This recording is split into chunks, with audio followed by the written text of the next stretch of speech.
just think about all the stuff that we have covered. We have, let me hold on for a second. Uh,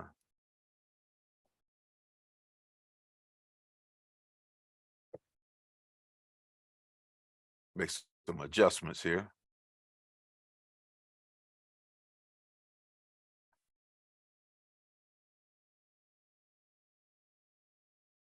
Okay. We've covered a lot of things when you think about it. We've looked at the rapture in depth. We've looked at the judgment seat of Christ, the Bema seat, where we talked about the believer's rewards. We've talked about the tribulation. We've talked about the millennium. We've talked about heaven. We've talked about hell. We've gone into all those topics in great detail. And so if you want to know more about it, definitely you can get the notes that we put out as we taught those different topics. But today, so we'll be looking for a new study probably next week. But today we come to the last topic in our series, and we're going to look at, let me share my screen, and we'll talk about what we're going to look at today. All right. So we're going to look at the new heaven, the new earth, and the new Jerusalem. What is that all about? I remember when I was little, and I wasn't necessarily into the Lord, but when there was a funeral, that was one of the times that you went to church, and I would remember the choir singing, and even sometimes they sing the song today where they talk about the new Jerusalem. They say in that new Jerusalem. And so what is the new Jerusalem? What is the new heaven? What is the new earth? So that's what we want to look at today and explore that topic and see what these things are all about. Now, how is the world going to end? How is the earth going to be destroyed? A lot of people have different thoughts about that. If you look at what we see today, a lot of people will tell you that if we don't make some adjustments in the climate, that we'll have a catastrophic climate change, and that will destroy the world. Either the world will freeze or it will overheat. So a lot of people are saying that is the way that the world is going to end or be destroyed. We've all heard of the talk of nuclear war, that that's why there was somewhat of an agreement between nations that they would slow down their development of nuclear weapons. And we see that some countries have done that and other countries have not. But a lot of people would say that this world is going to be destroyed by a nuclear war. We talk about, and we've just seen this, right? A global pandemic. Some people say that there's going to be a pandemic, and we see how, and I don't know about you, but this is the first time in my lifetime that I've ever been a part of a global pandemic, with this coronavirus. And we see what that did to the world. And so a lot of people think that, well, we're just one step away from a pandemic that will just wipe everybody out. And then that's what's going to destroy the world. Some people say there's going to be an ecological disaster or catastrophe. I don't know if you remember the song, and I quoted it a couple Sundays ago in my sermon by Marvin Gaye, Mercy, Mercy Me. Things ain't what they used to be. And he talked about the ecology, right? He talked about mercury and fish. He talked about overcrowded population. He talked about the skies being contaminated. And so some people believe that there'll be this ecological catastrophe that will just take the world out. Uh, some think that there's going to be a global system collapse where all the systems of the world collapse. And from a economic, financial standpoint, the world will no longer be able to survive. And we've heard this next one for years, that there may be a major asteroid that will hit the earth and just destroy this earth. And that's how it's going to end. And, you know, I was watching one, and I should have put this one here too. But some people talk about a black hole, that there's a big black hole in the universe that's moving this way and it's just sucking everything up. And that's how the world is going to be destroyed, or the world's going to be an end. A super volcano where we have an explosion of lava that just destroys this earth. And then we studied a couple of weeks ago about artificial intelligence, and many people think that, you know, this intelligence will become so advanced and that these robots will become so technological in depth that they'll just turn on human beings and destroy this planet. So, you know, let me ask you a question. What's your thoughts? You know, I mean, would you have a tendency to think of one of these things that I just now mentioned as far as how the world will be destroyed? You know, have you ever thought about that? You know, again, I know there's a lot of discussion in all of these areas right here, and it all depends sometimes what your background is or your field of expertise. You know, that you might see one of these things here as being something that will destroy the world. You know, however, saints, as the people of God, and you might say, well, Pastor Glaze, you saying that because you a pastor, you know, because you are a theologian that has studied the Bible. But we see the Bible lets us know how things will end. You know, so I'm not going to put my faith in man and what man concludes. You know, I mean, again, you've heard me say this before. Yeah, we need to take care of the planet. You know, we need to take care of our environment. There's no question about that. But that's not the way the book says that it's going to end. It's not going to end through climate change. You know, it's not going to end through an asteroid hitting us. It's not going to end through some super volcano. You know, so people have come up with all these theories as to how the world is going to end. But my friend, my brother, my sister, let's stick to the book. Let's see what the book says about it. Now, these things that we looked at here, they may impact this world. You know, there's no question about that. Some of these things can impact this world, especially, again, let me go back to that global pandemic. You know, it had a great impact on the world, but that's not how it's going to end. You know, the Bible lets us know how things will end.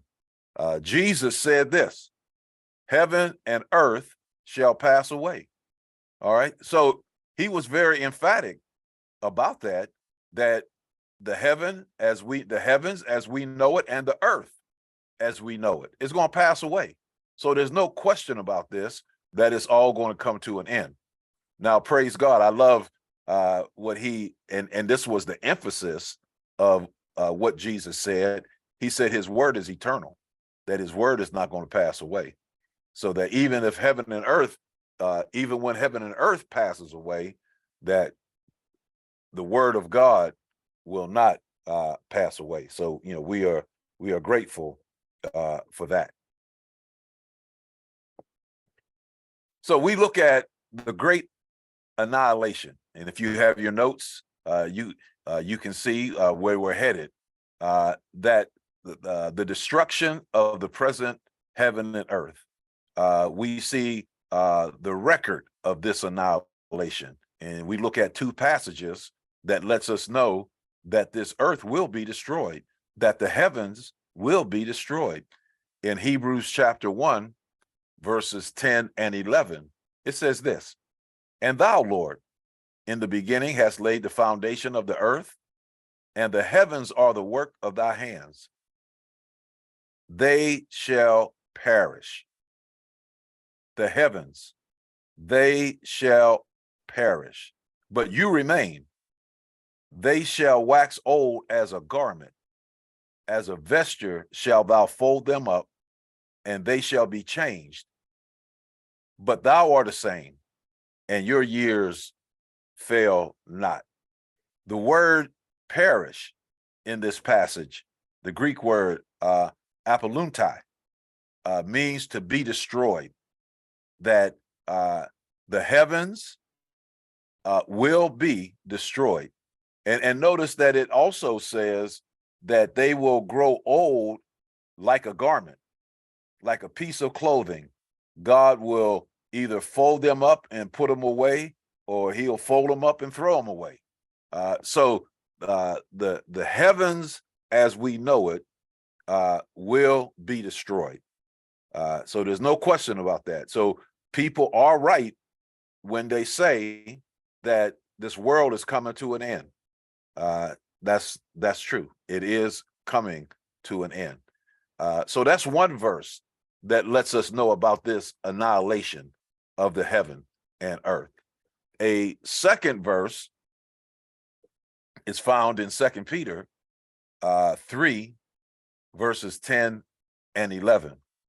It says, "But the day of the Lord will come as a thief in the night, in which the heavens shall pass away with a great noise, and the elements shall melt with a fervent heat.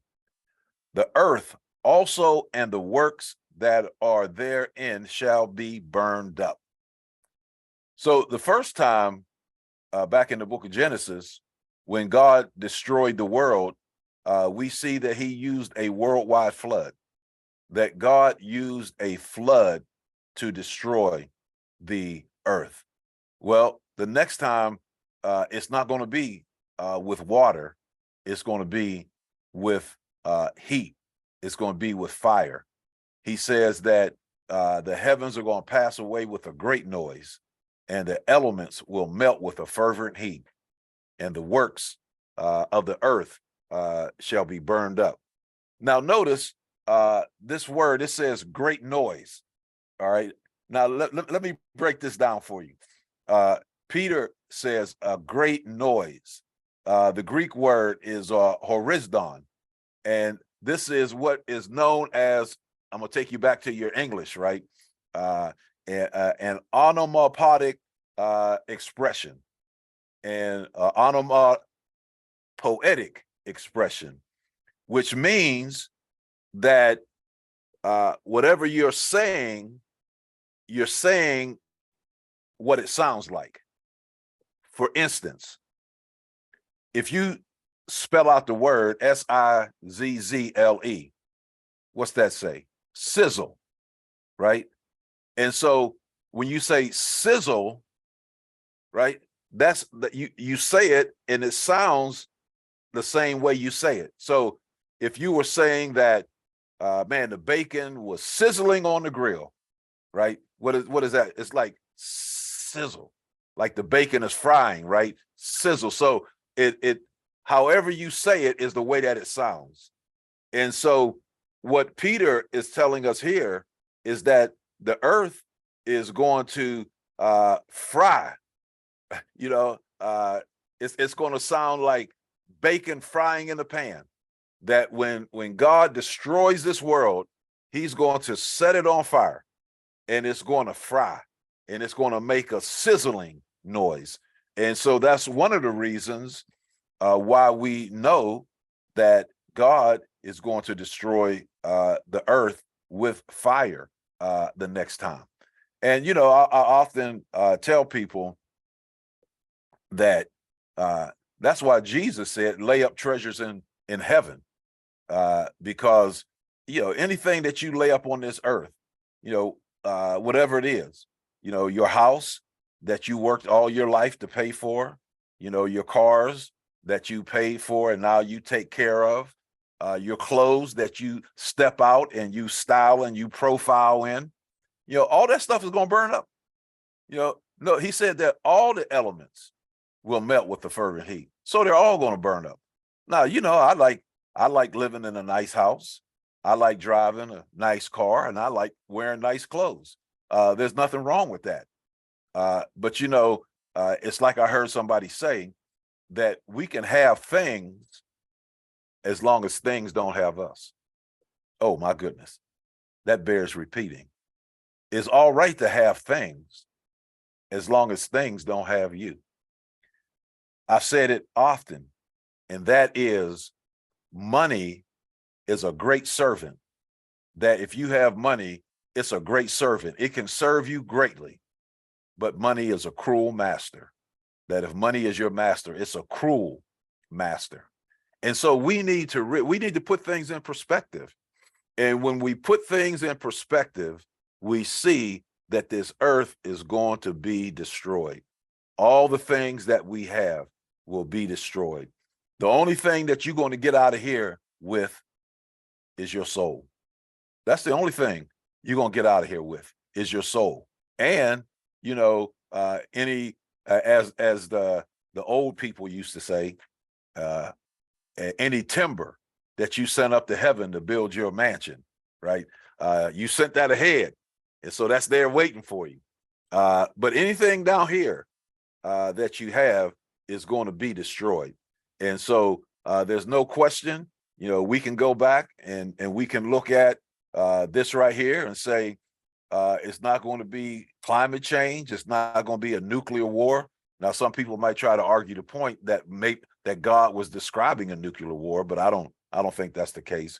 Global pandemic, ecological catastrophe, global system collapse, major asteroid. Somebody might say, well, that's what God was describing. No, I don't think that, that's what he was describing. Super volcano. Somebody might say, well, that's what he was describing. No, I don't agree with that. Artificial intelligence, that it's not going to be any of these ways, that God is going to set this world on fire. And that is how it will be destroyed the next time. So we see the great annihilation. Now, we see the record of this annihilation, right? Now let's look at the rationale or the reason. Why is God going to annihilate and destroy this world, this heaven and this earth? Well, if you think about it, the present heavens and earth have been tainted by sin, right? Heaven and the heavens have been tainted by sin. That's Lucifer, right? He sinned in heaven. Now, again, I don't necessarily think that where God, the manifest presence of God is going to be the place that's destroyed. But we know that that Satan sinned, and we know where he sinned at. And earth. And now some people will argue the fact that, well, Satan, he was in the garden of God, which was Eden. And so he sinned on this earth.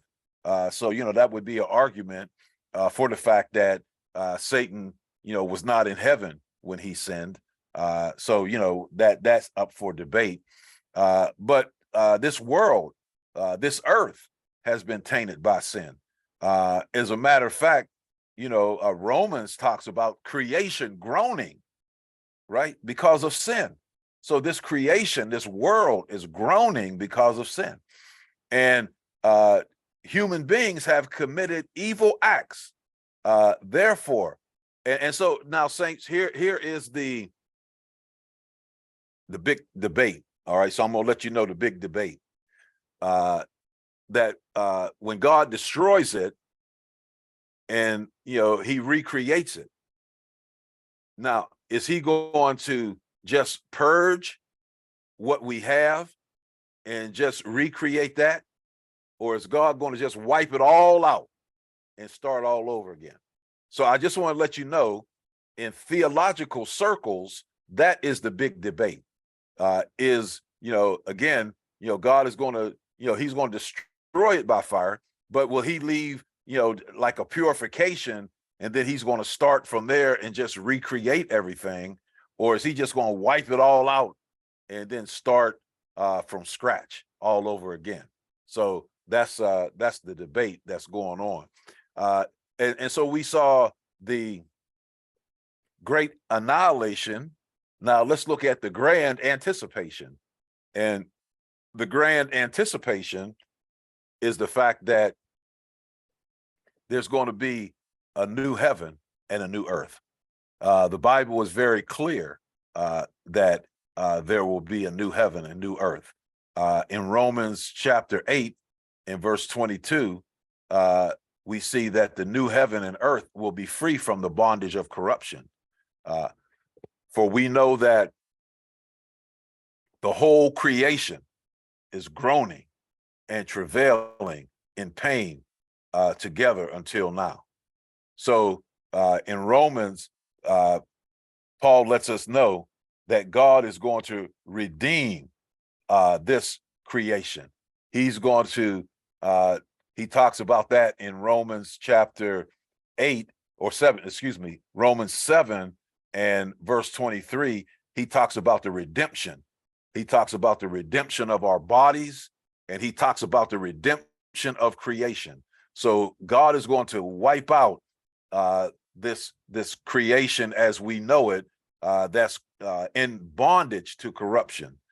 The new heaven and new earth will be so awesome that they will not be remembered. In Isaiah chapter 65 and verse 17, for behold, I create new heavens and a new earth, and the former shall not be remembered nor come to mind. Isn't that awesome? That when you think about the fact that God is, that this new heaven and new earth will be so stunning that the current heaven and earth will not even be remembered. And man, just think, so many people are rooted, and their hearts are in this earth and things of this earth. You know what? We got to see ourselves. Oh, I'm getting ready to preach. I'm gonna stop teaching now, and I'm going to preach. We got to see ourselves as pilgrims, right, on this earth. As a matter of fact, let me read, and I didn't have this one in my notes. Let me see if I can find it in Hebrews chapter 11. And we see in Hebrews chapter 11, it talks about Abraham, right? And in verse 8, it says that when he was called to go to a place that he should receive for an inheritance, that he obeyed, and he went out and he didn't even know where he was going. It says, by faith, he lived in the land of promises in a foreign country, dwelling in tents with Isaac and Jacob, the heirs with him of the same promise. But look at this right here. It says, for he looked, this is shouting grounds now, saints. We're getting ready to shout now. For he looked for a city which has foundations, whose builder and maker is God. He looked for a city that has foundations, whose builder and maker is God. And so we see that Abraham did not look to root down in this life, even though God gave him the promised land, or told him about a promised land, that he did not root down in this life, but he looked for another city. And so even though we're here, we got to see ourselves as pilgrims. We got to see ourselves as someone that's just passing through, right? We are just passing through on this earth. And look what, and this is the verse I was looking for. It says about Abraham that he died in faith. He didn't receive the promise. And I'm in verse 13 of Hebrews 11. He didn't see the promise afar off, and he was persuaded, and he embraced them, and he confessed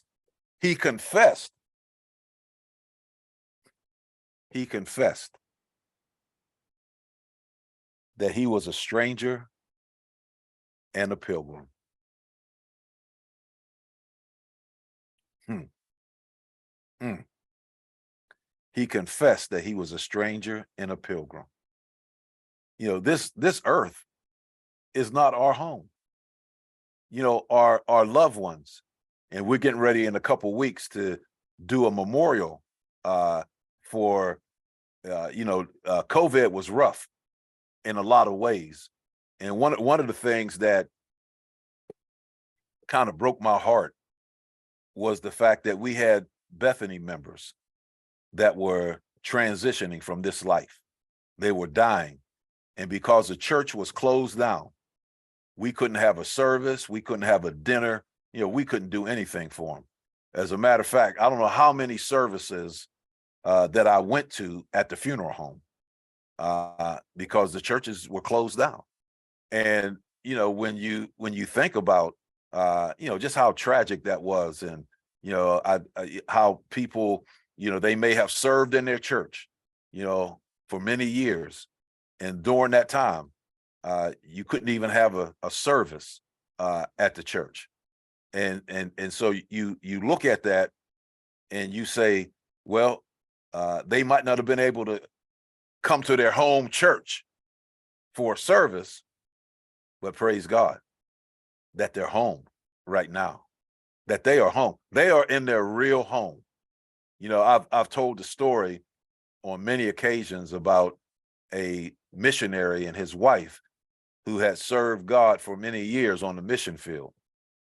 And they decided to retire and come home. And as they came home on a boat, they came to the dock in New York. And there was a great statesman, a politician, who had gone overseas for a couple of weeks and worked out some kind of deal, and everybody was excited.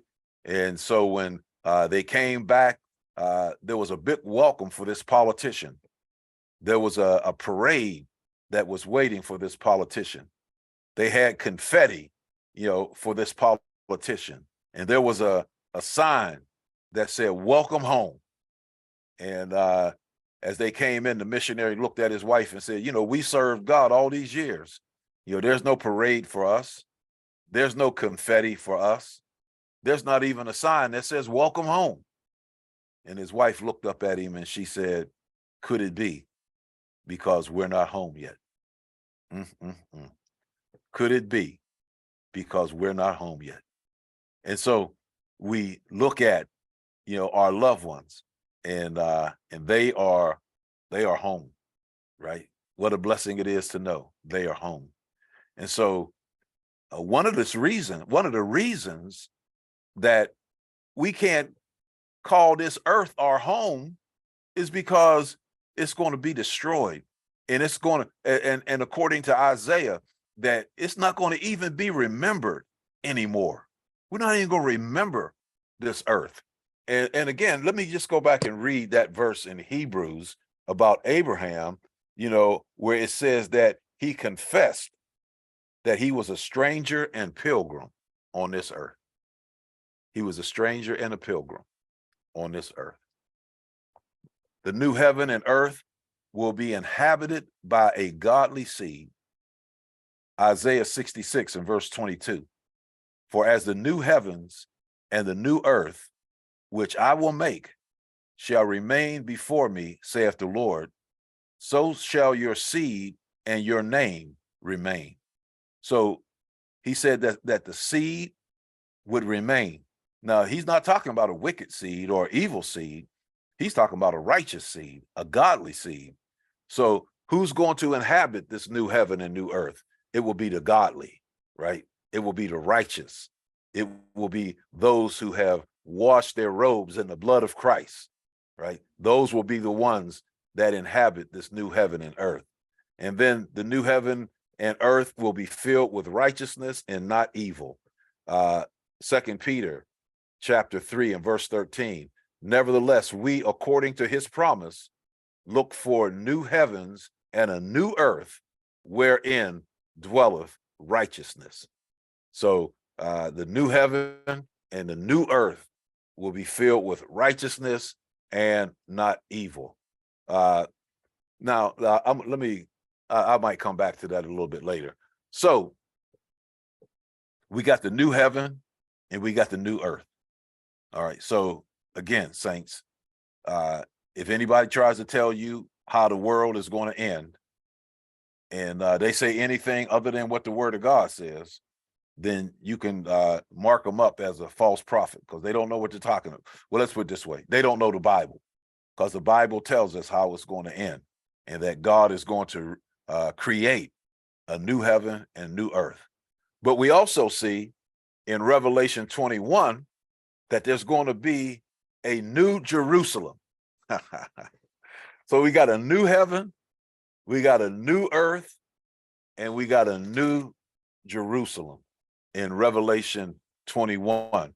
John says in verse 2, and I, John, saw the holy city, New Jerusalem, coming down from God out of heaven, prepared as a bride adorned for her husband.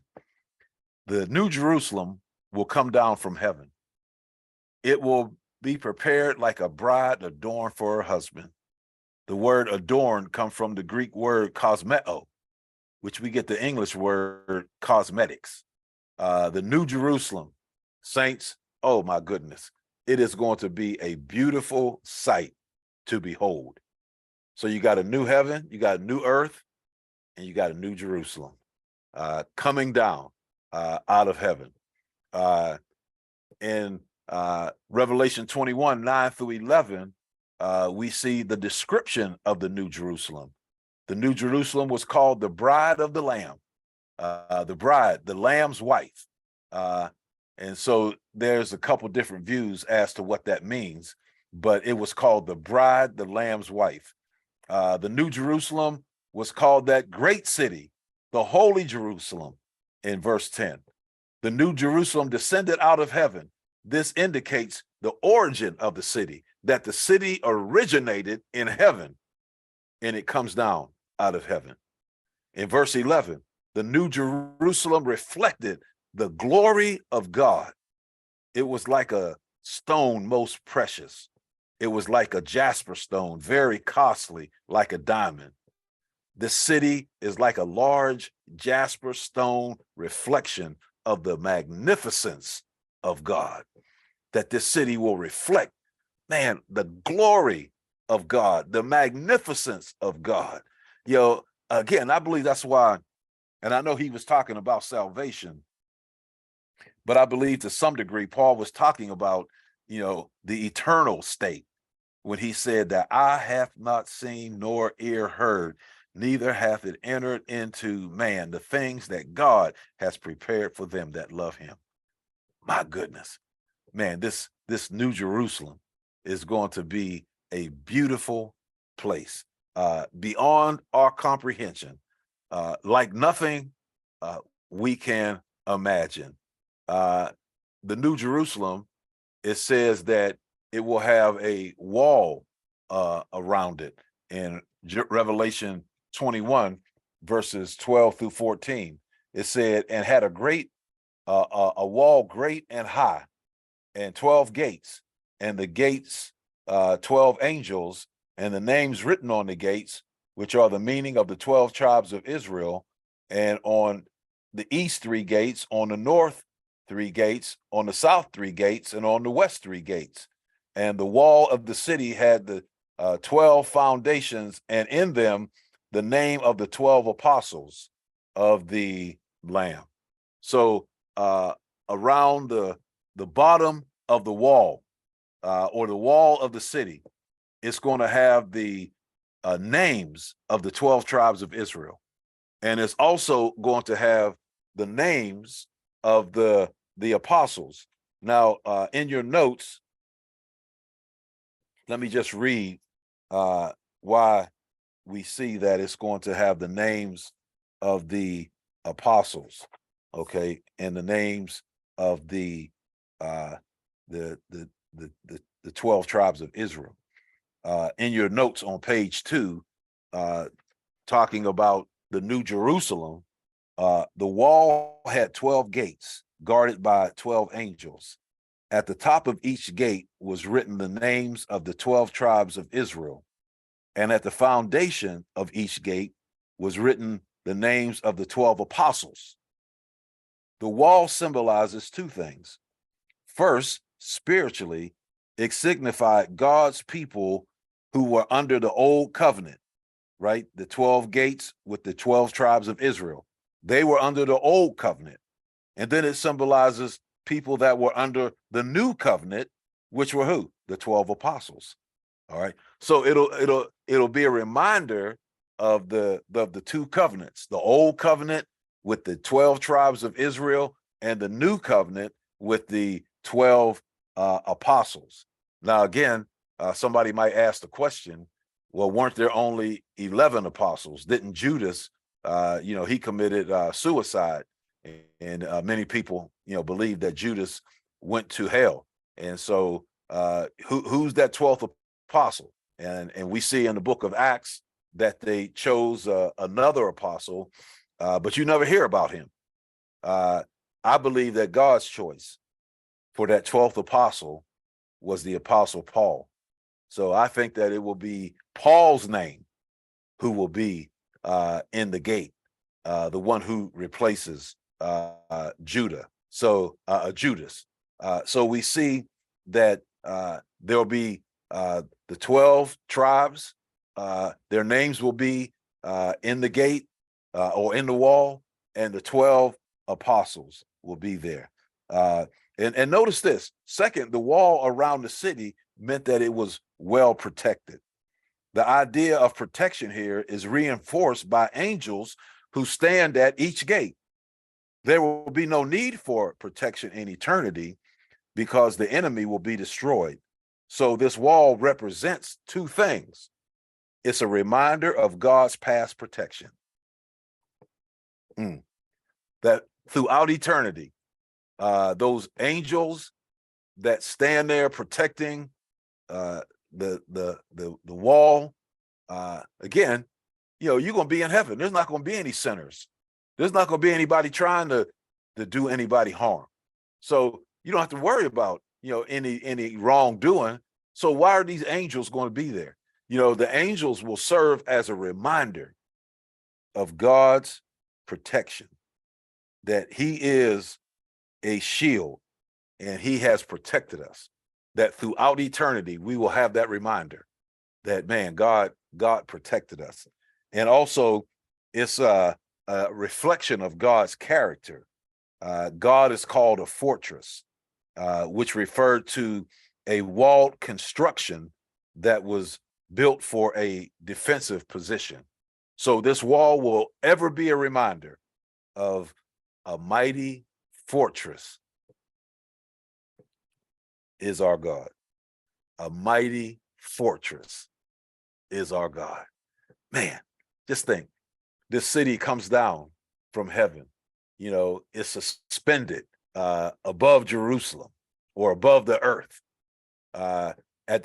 Around the city is a wall with the names of the 12 tribes of Israel at the top, the names of the 12 apostles at the bottom, with angels guarding each gate. But it don't stop there. Notice that John said he gave the measurements of the city in verses 15 through 17. He said, and he talked with me and had a golden reed to measure the city and its gates and its wall. And the city was four square, and the length of it as large as the breadth, and the measure of it.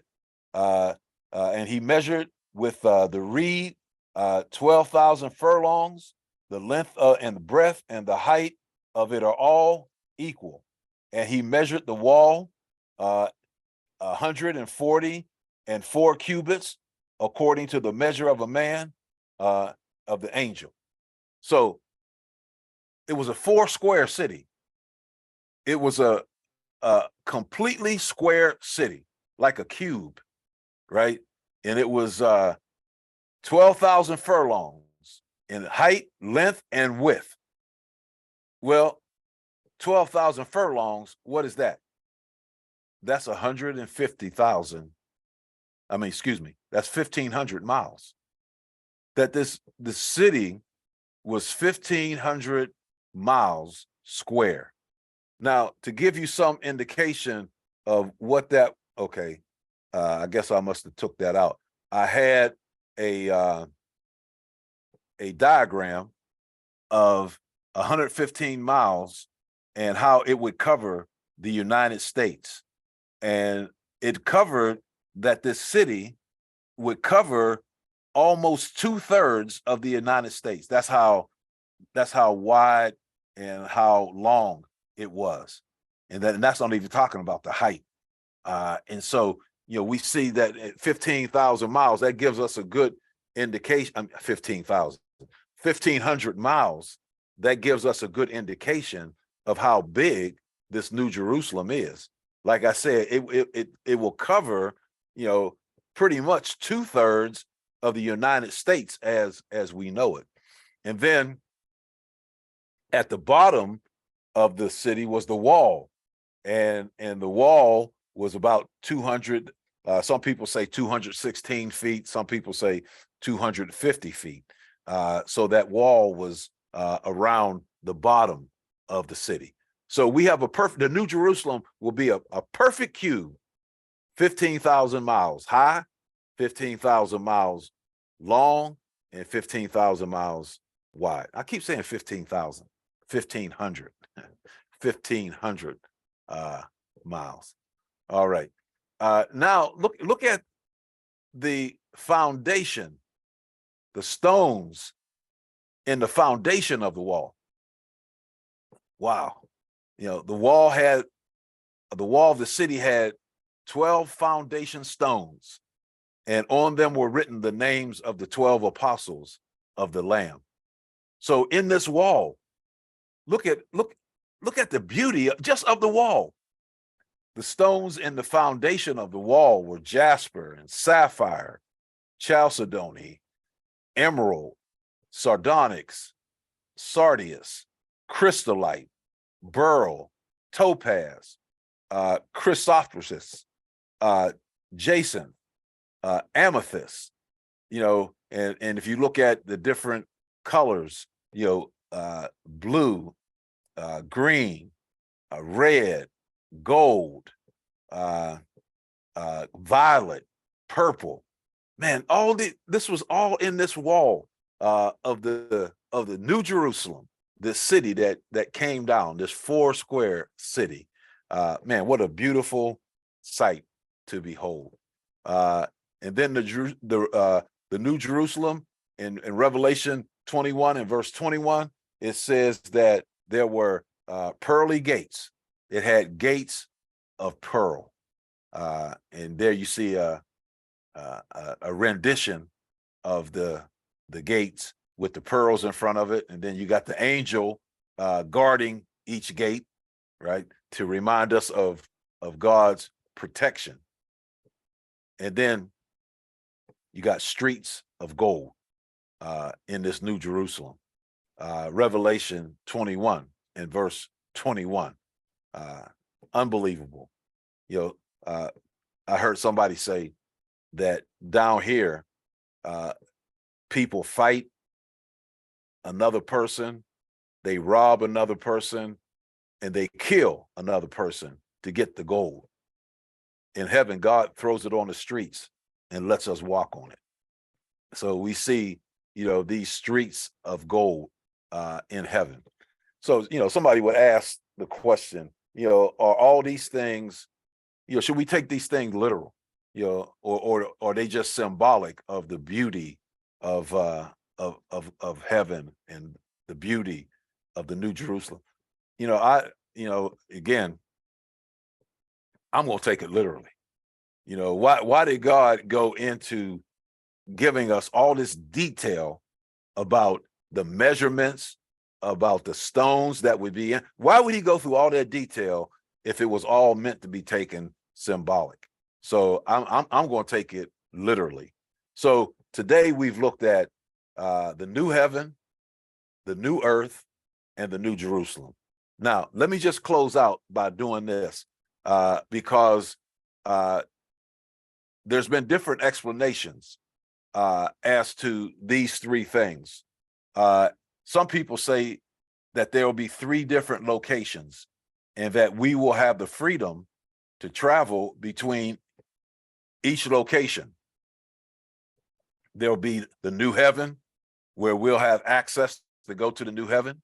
There'll be the new Jerusalem where we'll have access to go to the new Jerusalem. And then there'll be a new earth. And, we will live here on the new earth. So some people, say that they're three separate things. Then somebody else will say, well, the new earth is one thing, but the new Jerusalem and the new heaven are the same thing. So you see the difference there. The first one, it says that there are three different entities, whereas the second one, it says that there's just two different entities, that the new Jerusalem and the new heaven are the same thing. So we shouldn't separate them. And then you got the new earth. And then there's a third view, which says that all three are just represent heaven, that the new heaven, the new Jerusalem, and the new earth are the same place, that it's just three different descriptions for heaven. So, in the first view, you have there are three different places. In the second view, it says there are two different places, that the new Jerusalem and the new heaven are the same thing. And then in the third view, they're just all one place. So, again, I would have a tendency, and this is me, I'll just give you my point of view. I would have a tendency to look at them as three different entities, but there's good arguments for the fact that they could be just two, and there's good evidence that it's all just one. So just wanted to leave that with you as we think about the new heaven, the new earth, and the new Jerusalem. But keep in mind that the current heaven and earth will be recreated, will be destroyed and recreated. And then, we will take our place in eternity. So as we look at things, we see that on God's calendar, the next thing is the rapture. Then there's going to be 7 years of tribulation. And then after the tribulation, Christ will come back and he will set up his millennial kingdom where he will rule and reign on this earth for 1,000 years. So don't confuse the millennial kingdom with eternity, right? Yeah. The new heaven, new Jerusalem, the new earth. They're separate entities. So don't say that the millennium is the same as heaven, because it's different. So again, you might want to go back and get those notes if you don't have them that I taught. I taught a whole lesson on the millennium. And so the millennium is different from heaven. So I just wanted to point that out. Okay. Amen. Any questions, comments? Sheila. Okay. Oops.